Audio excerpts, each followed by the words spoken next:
Eileen Wood, Chief Pharmacy Officer for Capital District Physicians Health Plan in Albany, New York. Great panel.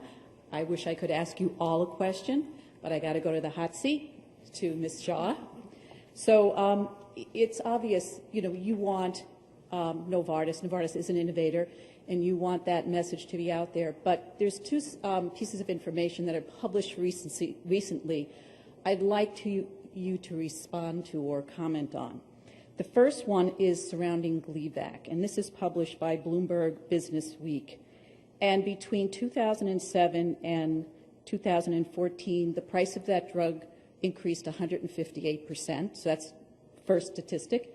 And the second piece is published by Randall Olson recently, and this shows, I think this is 2014. In any case, $10 billion spent on R&D versus $14 billion spent on marketing. So can you please comment to both of those? Sure.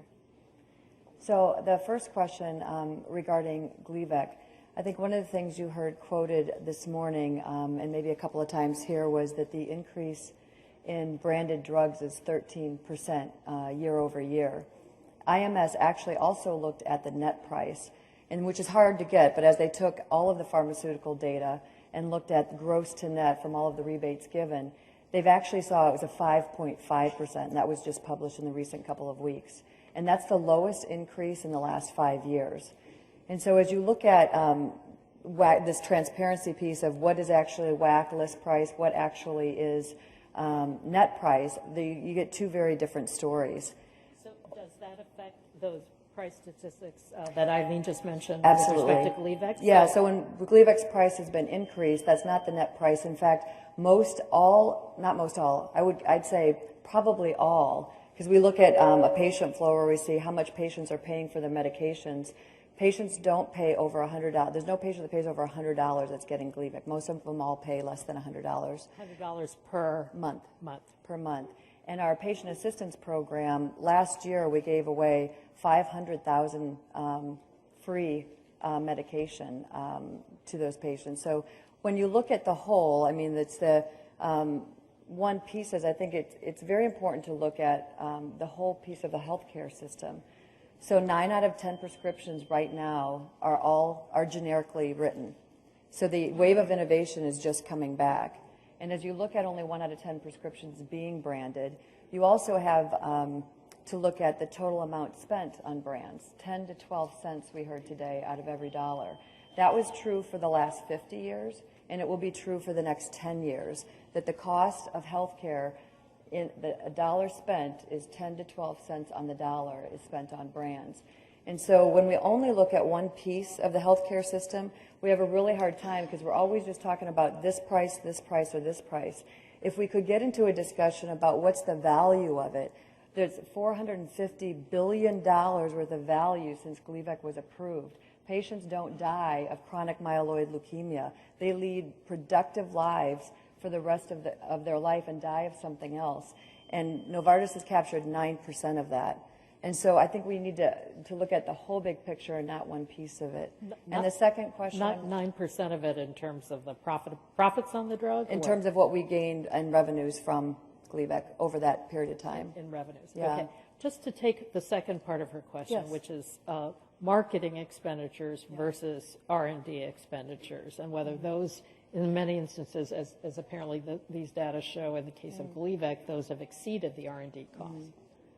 Speak to that issue, if you would. So I'm not sure where I haven't seen the data, but Randall S. Olson, 2015. So again, that's 1 year. I'd like to see it over time, but I will say Novartis is probably, we typically rank number one. I don't know if we're number one or number two right now in terms of the amount of money we spend in R&D as a percentage of our sales, or even in total, because we were one of the top, the number one pharmaceutical company. So we spend more in research and development than any other. In fact, if you look at Google, Apple, and you combine them, they don't spend, and Toyota, and combine that, those three combined don't spend as much on research and development as the pharmaceutical industry does. And you look at, well, what's coming from that? People look at one drug and one price. Let me give you a couple of things of where we spend that money. So two things. One is, if you look at patients who have brain disorders, Alzheimer's or autism, it used to be that, to get embryonic cells, we had to do a lot of different things. We now have, and you can YouTube this, brain tissue in a dish, brains in a dish. You could take a patient with autism, take their cells from their skin, actually regenerate the cell back to the embryonic stage, and then actually regenerate back as a brain cell. Now we can look at that brain cell, see what's wrong with it, and then we can find how do we treat it. And so we have now been able to do that. If you look at other innovations, we have thousands of researchers that only do early exploratory research, spending over $2 billion a year in Novartis alone in early research where we don't know what the drug is.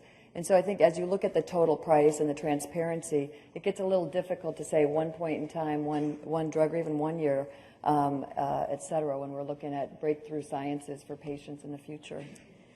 Another area, though, clearly where more information, more data would be helpful for everybody. All right, let's go.